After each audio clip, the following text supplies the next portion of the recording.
Assalamualaikum warahmatullahi wabarakatuh. Halo pemirsa dimanapun kalian berada, salam sejahtera untuk kita semua. Semoga kita semua dalam keadaan sehat dan tetap dalam lindungannya. Kali ini saya akan membawakan cerita inspiratif dan menarik yang sayang untuk dilewatkan. Semoga kisah ini bisa memberikan manfaat dan pelajaran untuk kita semua.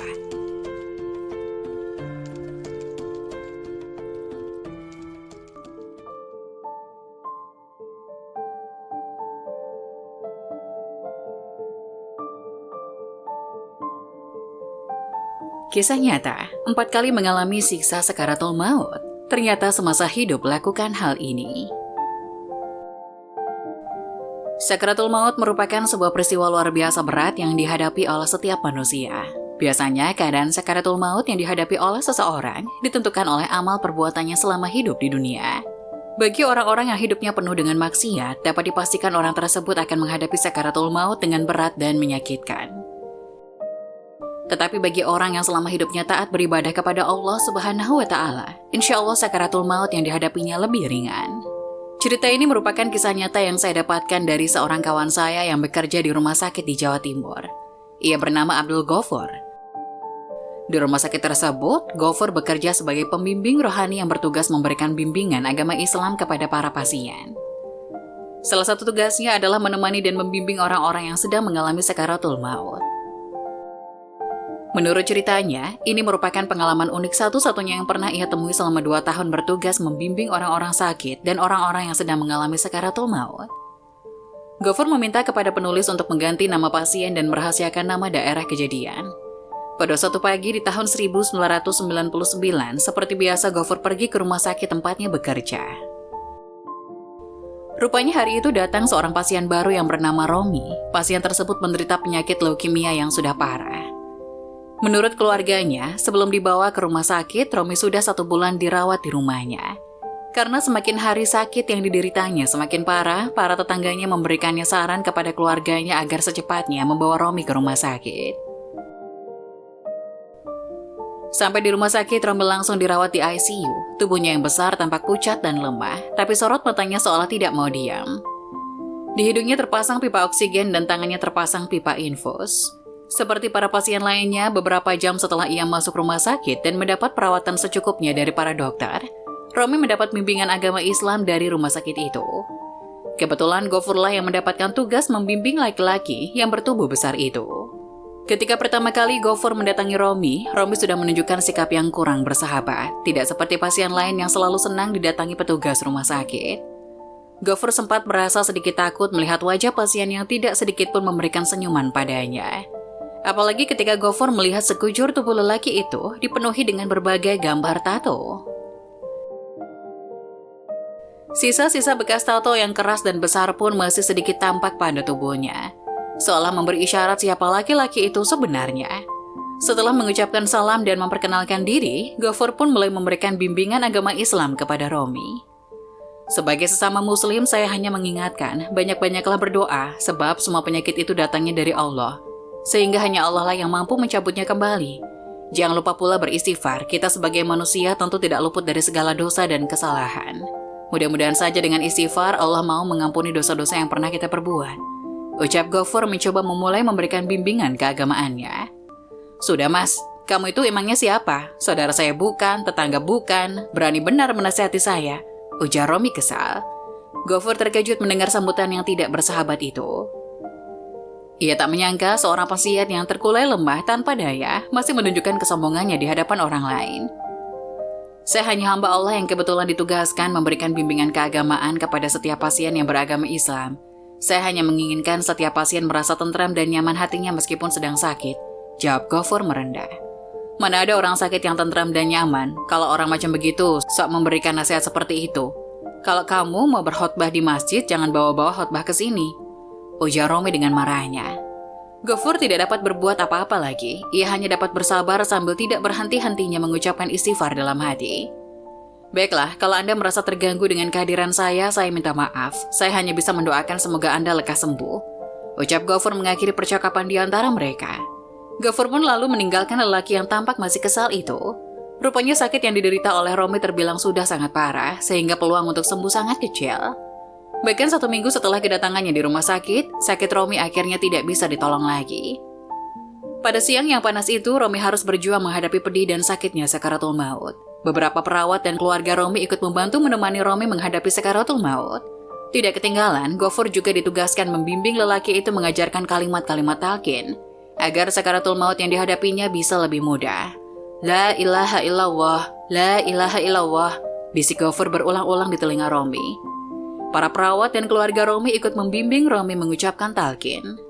Romi tak dapat berbuat apa-apa, ia hanya mengerang menahan sakit dengan membuka mulut lebar-lebar, seolah menjerit kesakitan. Begitupun matanya membelalak terbuka lebar, seperti orang yang sangat ketakutan. Nyebut, nyebut Rom, nyebut, ujar ibunya meminta anaknya menyebut kalimat-kalimat talqin. Gofur terus membisikkan talqin di telinga Romi. Meskipun orang di sekeliling Romi terus berusaha mengajarinya mengucapkan talqin, tetapi Romi tetap saja tidak mampu mengucapkannya. Dari mulutnya hanya terdengar erangan-erangan berat menahan rasa sakit yang amat sangat. Waktu terus berlalu. Setelah beberapa jam menahan pedihnya sakaratul maut, akhirnya Romi menghembuskan nafas terakhirnya dengan erangan panjang yang sangat memiriskan hati orang-orang yang melihat dan mendengarnya. Alhamdulillah, ucap Gofur dan para perawat menunjukkan rasa syukur atas berakhirnya penderitaan yang dialami Romi dalam menghadapi sakaratul maut.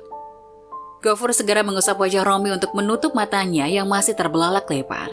Para perawat pun mulai sibuk membuka pipa oksigen yang terpasang di hidungnya dan pipa infus yang terpasang di tangannya.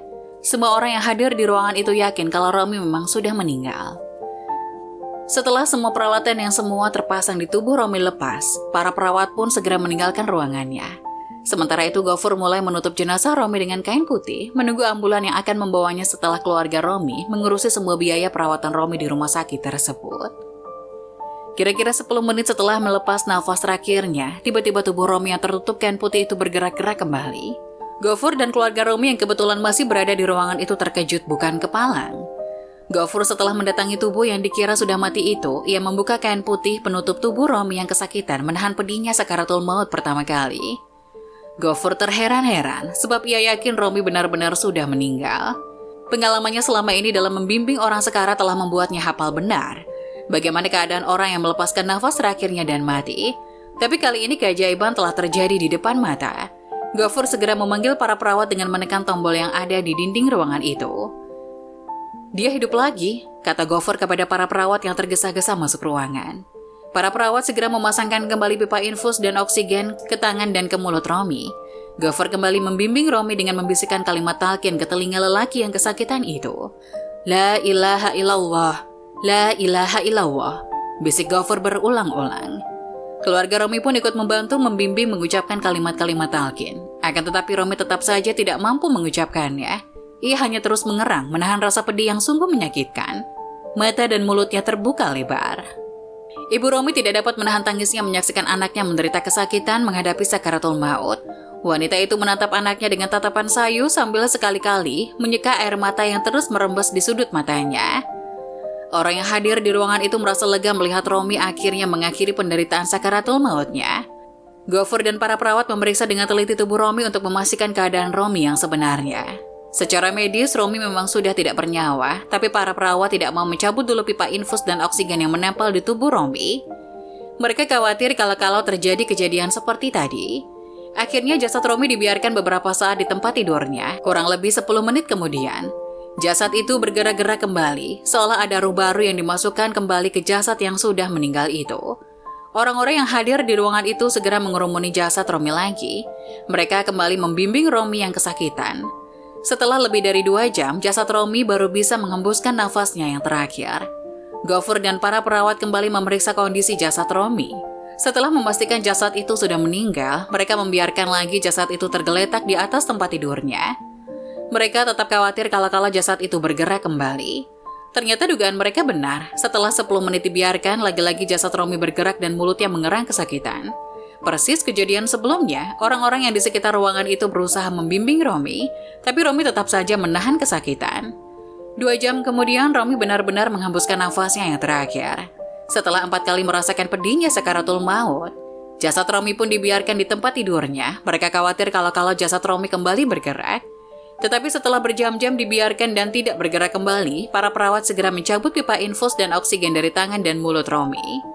Gofur yang sudah berpengalaman menangani orang-orang yang sedang sakaratul maut yakin kalau kejadian yang baru saja disaksikan merupakan kehendak Allah atas perbuatan yang dilakukan Romi selama hidupnya.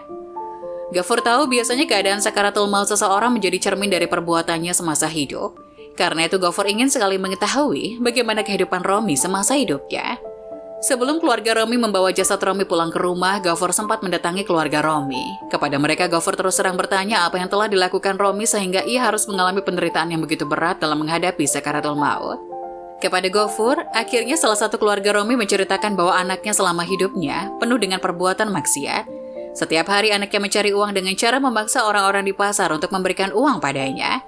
Dari cerita yang diungkapkan oleh keluarga Romi itulah kini Gofur tahu apa yang selama hidupnya dikerjakan oleh Romi. Maka tidak heran jika ketika menghadapi sakaratul maut, ia merasakan kepedihan yang amat sangat. Karena harus merasakan ruhnya dicabut sebanyak 4 kali. Kisah dokter berdialog dengan pasien sakaratul maut. Percakapannya bikin merinding. Seorang dokter bernama Khalid Al-Jubair di Arab Saudi pernah mengalami pengalaman yang menakutkan, di mana dia pernah berbicara dengan pasien yang sedang menghadapi sakaratul maut. Padahal dalam ilmu medis, orang yang sedang menghadapi sakaratul maut seharusnya tidak akan berbicara ataupun bergerak. Dr. Khalid merupakan ahli bedah jantung di Arab Saudi, menceritakan suatu hari seorang perawat menelponnya dan mengatakan bahwa ada pasien yang infusnya tidak berjalan dengan baik pada tangan sebelah kanan. Untuk itu, infus harus dipindahkan ke tangan sebelah kiri. Khalid pun segera menghampiri pasien tersebut yang diketahui sudah dirawat di rumah sakit selama 6 bulan. Pada 5 bulan pertama, pasien tersebut masih bisa berbincang dengan Dr. Khalid. Namun pada bulan ke-6, pasien itu pingsan total dan tidak bisa bergerak sedikit pun. Maka didatangilah pasien tersebut oleh Dr. Khalid. Dia mengecek tangan sebelah kiri pasien dan mencari urat nadi untuk dimasukkan infus. Tiba-tiba, Khalid dikagetkan dengan pasien yang tak sadarkan diri dan berbicara padanya. "Dokter Khalid, apa yang kamu lakukan? Apakah kamu Dokter Khalid?" tanya pasien itu. Dikutip Viva dari YouTube Kisah Nyata Kehidupan Selasa 11 April 2023. "Ya betul, saya Dokter Khalid," jawab sang dokter. "Apa yang kamu lakukan?" kata si pasien. "Saya akan mencari urat tangan kiri Anda untuk memasukkan infus." "Tidak, kamu tidak akan menemukan urat tersebut. Karena saya sudah menjadi mayat," tegas si pasien. Dokter Khalid tidak mempercayai perkataan pasiennya tersebut, dia pun mencoba membantah. "Tidak, kamu bukan mayat," tegas dokter belum percaya. "Wahai dokter, saya sudah menjadi mayat," tutur si pasien. Sekali lagi Dokter Khalid pun masih belum bisa mempercayainya, dia masih menyangkal perkataan pasien tersebut. "Wahai dokter, saya sudah menjadi mayat, saya melihat apa yang tidak kamu lihat. Sungguh saya melihat malaikat maut berada di depan saya sekarang," ujar si pasien. Tangan pasien itu masih berada di genggaman Dr. Khalid dan kemudian dia teringat dengan salah satu hadis yang sahih dari Al-Bara' bin Azib radhiyallahu anhu, di mana Rasulullah Shallallahu alaihi wasallam bersabda, "Apabila salah seorang dari kalian menghadap akhirat dan meninggalkan dunia dan ia tergolong orang yang soleh, maka ia akan melihat para malaikat putih wajahnya. Mereka adalah para malaikat ramah dan ia akan melihat kedudukannya di surga." Selama lebih dari 30 tahun pengabdiannya di rumah sakit, Dr. Khalid bahkan pernah mengalami kejadian serupa, di mana ia melihat 3 orang yang menghadap sakaratul maut sebelum mereka meninggal. "Wahai dokter, janganlah kamu buat capek dirimu. Sungguh aku telah melihat kedudukanku di surga dan para bidadari telah disiapkan untukku," kata pasien pertama yang sekarat. "Bahwa sesungguhnya saya telah mencium aroma surga sekarang," ungkap pasien sekarat kedua. "Sungguh, saya melihat surga sekarang," tutur pasien ketiga. Semoga kisah tadi dapat memberikan hikmah dan manfaat untuk penonton semuanya. Jangan lupa like, subscribe video ini agar tidak ketinggalan info-info bermanfaat selanjutnya. Sekian dari kami, terima kasih. Wassalamualaikum warahmatullahi wabarakatuh.